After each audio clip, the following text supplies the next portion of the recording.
আল্লাহ নিজের হাতে রমজান সাজাইছেন। আল্লাহ বলে, বান্দা শোনো আমি রমজানকে কেমনে সাজাইলাম।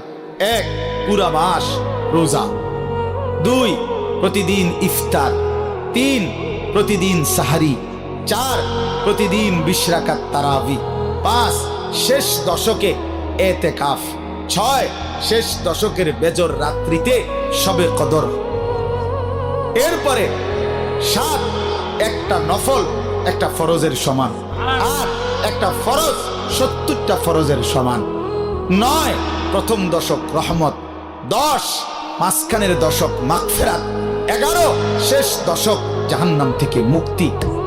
আল্লাহ বলেন, জান্নাতের দরজা খুলে দিলাম, জাহান্নামের দরজা বন্ধ করে দিলাম, সমস্ত শয়তানগুলোকে শেকলে বন্দী করে দিলাম, চারিদিক দিয়া গোলাইয়া সব গুছাইয়া বান্দা রাস্তা কেবল একটাই খোলা, দরজা কেবল একটাই খোলা। পুরা রমজান